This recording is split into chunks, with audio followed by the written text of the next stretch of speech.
let's talk about the different ways that you can deploy smart contracts. First and simplest option, deploying from your local. So this is you, and you think, oh, I need to deploy some smart contracts. Well, I've got a script right here. I've got a private key right here. Why don't I just run a Forge script? And it works. It's very fast. It's easy, at least for you. And you deploy, let's say, 3 contracts, and you've got the contract addresses and some ABIs. And you go into Slack and you message your colleague and you say, hey, got this new contract address. And then there's me on the other side. I'm Alice in this situation. And I'm saying, what? What is this? Which network? Maybe we deploy on multiple networks. Maybe I don't even know what contract you're talking about. I don't know what the name is. You're just sending me a contract address. What is this? Have you verified it? Are there any changes to the ABI? And so I need to get all this information. This is sometimes an asynchronous process. And eventually my DMs with you on Slack just contain hundreds of hexadecimal strings and maybe some JSON files attached. And that's not ideal for a few reasons. I also don't have any idea which Git commit you actually deployed from. Maybe you have local changes on your local that you haven't committed, and those somehow ended up in the contract. Not great. So quite a few issues here. It's not traceable to Git commits. I want to know what is the version of the contract that you deployed. The artifacts get really unorganized. You've got all these JSON files, ABIs, to sort through, figure out which contract address this ties to. And it creates a lack of coordination because I don't know when you're deploying. I don't know why you're deploying. It could be a number of different things. You're just kind of this rogue agent that's deploying whenever you like, unless you have this process set up, hey, go deploy now. But it's just not really in sync with how most software development companies operate. You normally have some goals to deploy. Everybody's on the same page. You check the code first, do a code review. You don't just rip it from your local. So that is deploying for your local, and it's pretty bad. So what about deploying or building a deployment pipeline? Because you got to build it yourself. You have some custom needs around it. So you think, okay, why don't we use Circle CI for whatever else, maybe some non-blockchain related software that you develop. Why don't we just use Circle CI or fill in any CI/CD tool that you like? And then we can set up this pipeline where a PR gets merged maybe on a specific branch or a specific tag. That's how we did it. We would set up tags and branches in order to make sure that you didn't accidentally trigger a contract deployment. And you write this YAML file that sets up all of the jobs, which is probably something like Forge test. You want to run your unit test, your integration test, whatever you have. And then you're actually going to want to deploy the script.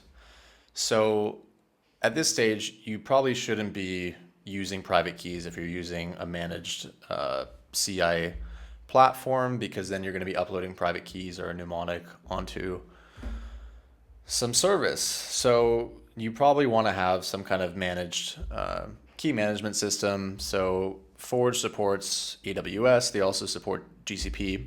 I haven't used GCP key management system, but I think it works the same way roughly as AWS. Overall, we all have our gripes with AWS. I think key management system, their KMS module, worked pretty well. Fairly easy to set up, and you just don't really need to think about it. And they know what they're doing when it comes to encryption. So I've had a great experience with it. It makes it super easy, so you don't actually have to manage the signers, and yet you still have control over it. So you can't get the private key; it's kind of locked up in AWS, but you can use it. You can write a script that says, "I want to transfer all the funds out of this wallet," or whatever you need to do. You can basically do it through scripts and in a secure way. And then if you want to get fancy with it, and I did at one point want to get fancy with it, you can then set up a pipeline to publish the ABIs. So after the contracts have been deployed, then you can copy over all of this, all of these ABIs into a new directory, or a Git repo basically, and then commit that with a tag and push it so that it's basically tying this set of ABIs to the particular deployment that you did. So basically you'll set up, you should basically tag it when you merge this PR and say this is deployment version 1.0.0, and we're going to push these ABIs that correspond with this set of contracts that we've deployed onto another Git repo. And then we have our front-end developer over here. Sorry for my depiction of front-end developer, but here he is. And all he needs to do is add this repo that contains the ABIs as a submodule to his front-end repo. And then he can just check out any old tag, version 1.0.0 in our example. And then we have this folder of ABIs and contract addresses that are just immediately loaded into the front end, and we can use that to then interact with our protocol. And it makes it super easy for the team to stay in sync about what's been deployed, which version of the contracts we're using. So great that this basically automates coordination with the teams. You don't even need to think about it. It's like, this is how we deploy. Everybody can see what we're deploying, the version of it, and check the code. You can set up approvals so that people can actually review it before it gets deployed. You have that visibility as a team to see, even historically, what was deployed. Unfortunately, it's a total pain to set up. It probably took me like around a month, all said and done, of my man hours to build this pipeline. And I think it did ultimately save us more time than it cost us, but it cost us a lot of time. So I wouldn't really recommend it. I mean, it's a fun project. It's interesting to do, but it's a lot. So now on to the last option, using a dedicated deployment platform. So this, I think, is just the highest level of smart contract deployment. You've got OpenZeppelin. Everybody knows OpenZeppelin, big name in smart contracts. And we've got Furnace. So Furnace is my platform, currently in development, but you can use it right now. And it's specialized towards deployment tasks. And I've built it basically from my experience of setting up DevOps for smart contract teams. So we'll go over OpenZeppelin first.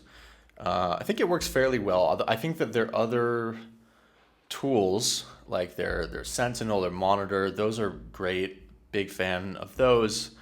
Their deployment module lacks a lot, and that's ultimately why I decided to build Furnace, is it just didn't really fit my needs. But basically how you do it is you generate an API key, which you're then going to use to basically initiate the approval process. So you create this approval process. You say, this is how we're going to sign off on a deployment, which could be like a particular EOA, or a multi-sig needs to basically sign a message saying, yes, this deployment can happen. This is allowed to happen. And then you have to kind of set up this custom Defender foundry script, or you inherit a Defender foundry script into your Forge script as a template. And then you need to load in your API key as an environment variable.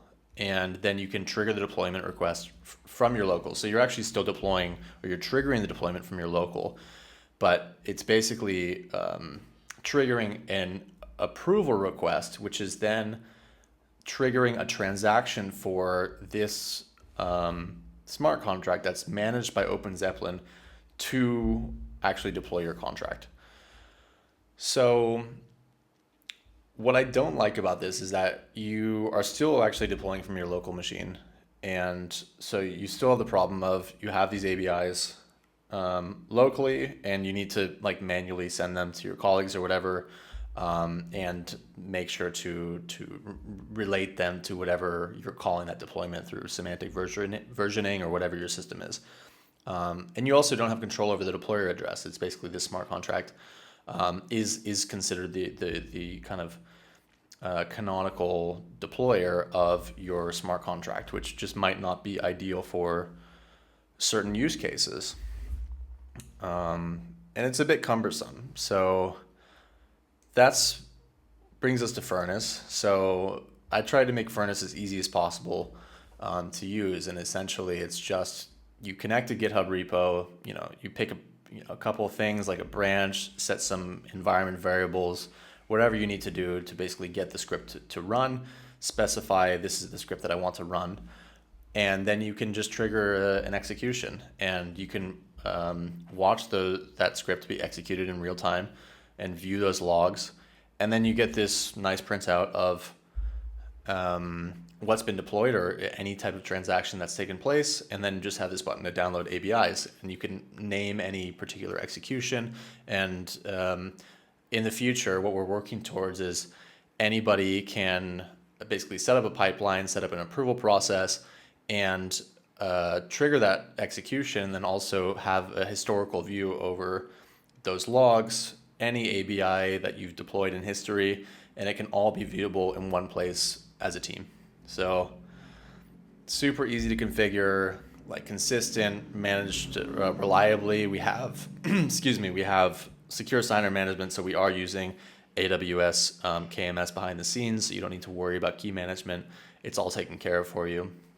And you have that full visibility over your executions and the metadata attached to it. So that's kind of the overview. So, I think it's fine to be at any stage, but I think you should be like kind of working towards and figuring out the right deployment style for you. And obviously it depends on the project, how quickly you're trying to move. But I think that using a platform such as OpenZeppelin or such as Furnace does just save you a lot of time. And you don't need to think about best practices for setting up some kind of deployment pipeline. It just works out of the box. You can set up exactly what you need with a nice interface and have your whole team coordinate around that. So give it a try, furnace.io, and let me know what you think. I find it pretty cool, but I'm open to feedback, and from the community, let me know what you guys think.